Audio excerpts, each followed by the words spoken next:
अस्सलाम वालेकुम। आज का मौजू है इंडिया में बनने वाली फ़िल्म कश्मीर फाइल्स। और अगर आपने वो फ़िल्म देखी है तो आपको समझ आ गई होगी कि हमारे पड़ोसी मुल्क में किस तरह की सियासत होती है और चाणक्यी सियासत किस हद तक जा सकती है। और ये इनका आज का काम नहीं है, बल्कि हज़ारों साल पहले की में भी ये यही करते आए हैं। तो हज़ारों साल पहले की मैं आपको बात बताता हूँ, जब ऊंची ज़ात वालों ने देखा कि निचली ज़ात वाले अब उनकी बात नहीं मान रहे और निचली ज़ात वाले उनके आगे अब खड़ा होना शुरू हो गए हैं, तो उन्होंने सोचा यार इनको किस तरीके से दबाया जाए कि इन पे एक दफ़ा फिर हमारी अमलदारी हो जाए और अजारादारी कायम हो और उनको किस तरीके से नीचे लगा के रखा जाए। तो उनके बड़ों ने बैठ के फैसला किया कि यार इस तरह की इबादत गाहें तैयार की जाएं जो तंगो तारीख हों और जिसमें हवा का गुजर भी बहुत मुश्किल से हो, और उसमें इस तरह के पूजने वाले, इबादत करने वाले, इस तरह की चीज़ें उधर रखी जाएं जो कि इंतहाई भयानक हों। और उनकी ज़ुबानें बाहर निकाल के और उनको मुख्तलिफ अजीबो गरीब नाम देकर उन्होंने इस तरह का माहौल कायम किया कि जो निचली ज़ात वाले थे वो उनको बहुत डरा दिया कि ये तुमको मार देगी, ये तुमको खा देगी, ये वाला जो तुम्हारा खुदा है, ये वाली जो तुम्हारी देवी है, ये तुमको राख कर देगी, ये फलानी फलानी है, इसका रंग चिट्टा है, इसका रंग काला है और ये फलाने जगह की है, ये इसका वार कभी खाली नहीं जाएगा। तो उन्होंने ना वो निचली ज़ात वालों को सबसे पहले डराना शुरू कर दिया कि ये तुम्हारा सत्यानाश कर देगी। तो वो लोग तो हम परस्त थे, उनको इन्होंने ऊंची जात वालों ने कभी उठने ही नहीं दिया, तो वो खौफ में आ गए। तो अब उन्होंने सोचा इनको खौफ में तो आ गया, अब इनके लिए ना कुछ इस तरह का बंदोबस्त किया जाए कि इनको रक्सो सरूर की महफिलें सजा के ना इनको काबू में किया जाए, कि क्योंकि जब हम हमारी जंग हो या हम लड़ना चाहें तो ये हमारे लिए हाजिर हो जाए। और उसके बाद इनको कुछ इस तरह का माहौल पैदा किया जाए कि ये रक्सो सरूर की वजह से हर चीज़ भूल जाए। तो फिर उन्होंने डांस का अहतमाम किया, उस डांस के साथ थोड़ा सा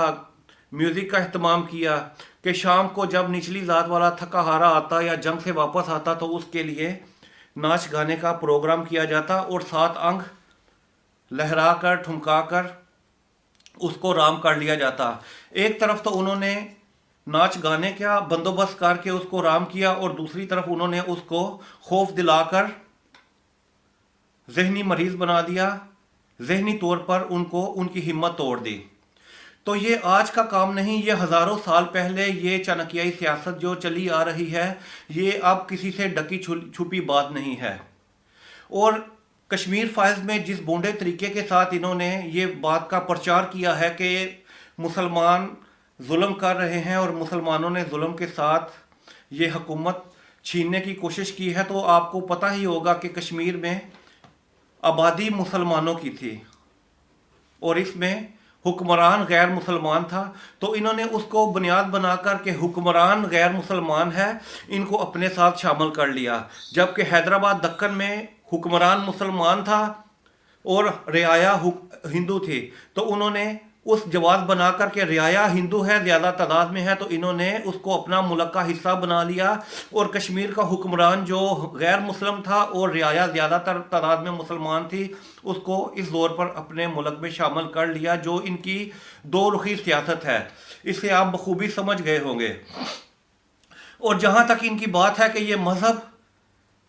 ताकत के जोर पर फैला है, तो आप मुझे बताएं इंडोनेशिया में, ब्रुनेई में, मलेशिया में उधर कौन सा लश्कर गया था?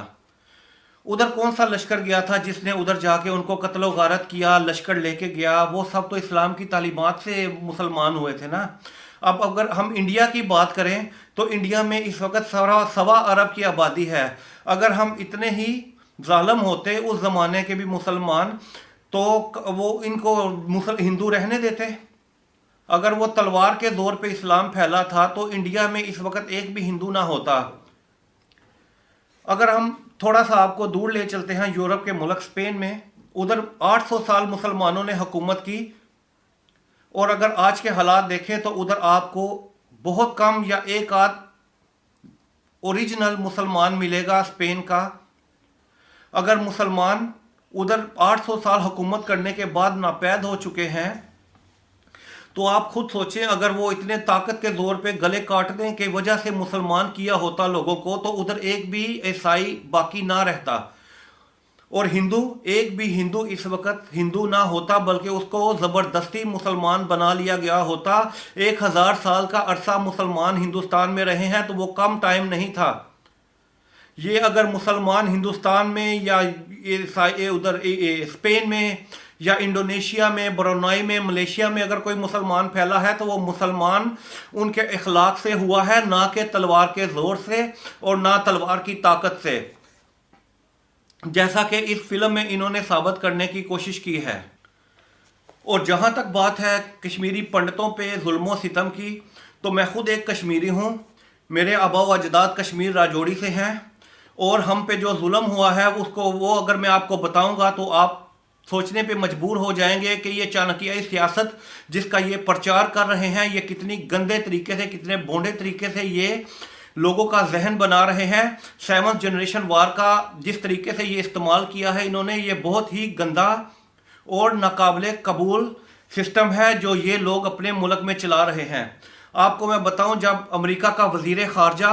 या कोई उनका बड़ा इंडिया का दौरे पे आता है, तो वो कोशिश करते हैं कि ये दौरा ना हो, क्योंकि जिस वक्त भी जब भी कोई अमेरिकी आला अहदेदार इंडिया का दौरा करते हैं, तो उधर ना सिर्फ मुसलमानों बल्कि सिखों का भी खून बहाकर उसका इल्ज़ाम मुसलमानों पर लगा दिया जाता है।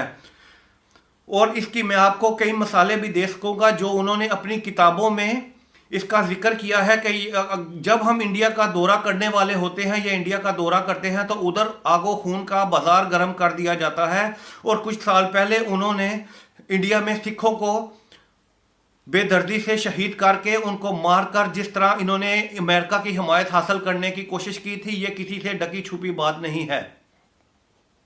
और मेरे आबा व अजदाद जो खुद कश्मीर से हैं, हम लोगों पे जुल्म हुआ, हम लोगों ने अपनी ज़मीनों जायदाद उधर छोड़ के पाकिस्तान चले आए। पाकिस्तान आकर हमको एक एक डेढ़ मरले के घर में रहना पड़ा, लेकिन हमने वो कबूल कर लिया। अगर ये इतने जुल्म ना करते तो हमको उधर से आने की ज़रूरत क्या थी? अगर मुसलमान इतने ही उधर ताकतवर थे या इतने ही वो जुल्म कर रहे थे पंडितों पे, तो हमको उधर से हिजरत करके पाकिस्तान आने की क्या ज़रूरत थी? तो ये जिस तरीके से इन्होंने अपनी चाणक्याई सियासत का एक दफ़ा फिर प्रचार किया है, इस पे इनको शर्म करनी चाहिए कि अगर आपके मुल्क में आपकी फिल्में दुनिया देखती है, तो आप इस तरह की जो है ना वो फिल्में बना रहे हैं। कभी कश्मीर के मुसलमानों पे आपने फिल्म बनाई है? जीपों के आगे बांध के आप लोगों को जुल्म कर रहे हैं, माओ के बच्चों को शहीद कर रहे हैं, पता नहीं कितनी लाखों खवातीन की आपने इज्जत आपने आबरू रेजी की है। आपको शर्म आनी चाहिए कि जिस तरह की फिल्में आप बना रहे हैं। आप कभी इंडिया के मुसलमानों पे आपने फिल्म बनाई है? आप सेकुलर कहते हैं, आए मैं आपको हॉलैंड लेके चलता हूं जो एक सेकुलर मुल्क है, और यहाँ पे स्कूलों में ना सिर्फ आप नकाब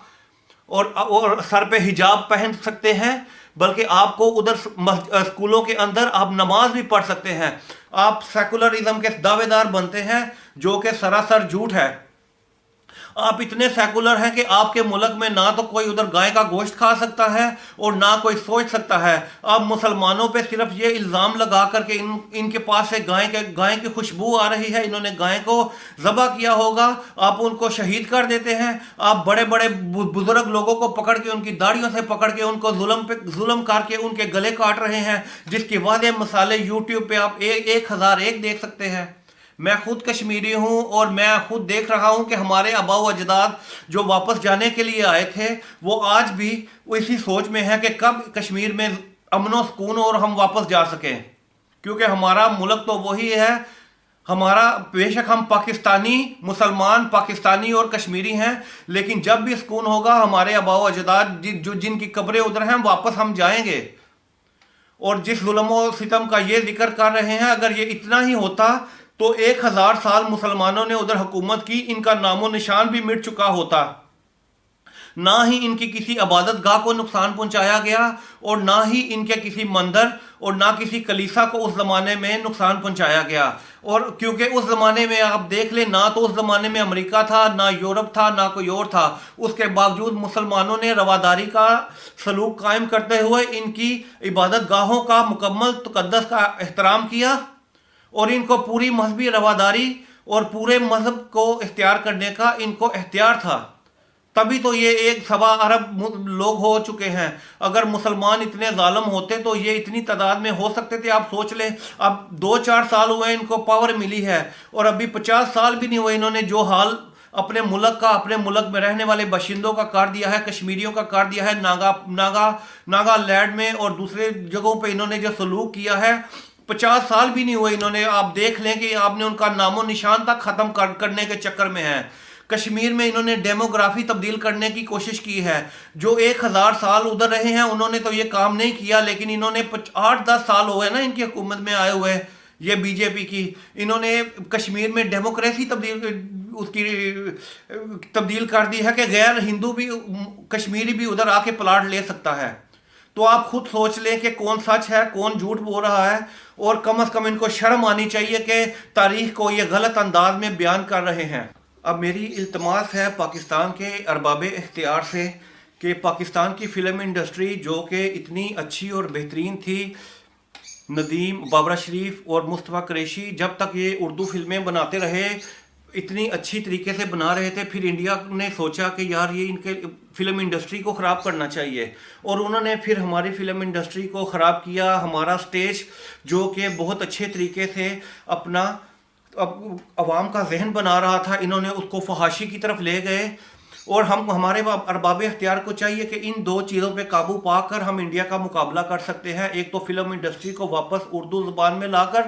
اور دوسرا سٹیج تھے فحاشی اور ولگیرٹی والے چکر ختم کر کے ہم ایک دفعہ پھر ان کا مقابلہ کر سکتے ہیں۔ اور ان دونوں چیزوں کو انڈیا نے ایک سوچے سمجھے منصوبے کے تحت خراب کیا ہے۔ اور میری آپ سے التماس ہے کہ یہ جھوٹ کا اور پراپوگنڈا، چانکیائی سیاست، 7th جنریشن وار، جس طریقے سے یہ لڑ رہے ہیں، آپ لوگوں کو آگے آ کر ان کا مقابلہ کرنا چاہیے، وگرنہ کشمیر کو یہ جس طرح 370 انہوں نے ختم کیا ہے اور معصوم بن کے بیٹھے ہوئے ہیں، یہ پورے کشمیر کو ہضم کرنے کے چکر میں ہیں۔ اور میری تمام پاکستانیوں سے اور پاکستان میں رہنے والے تمام کشمیریوں سے اور پوری دنیا میں رہنے والے تمام کشمیریوں سے التماس ہے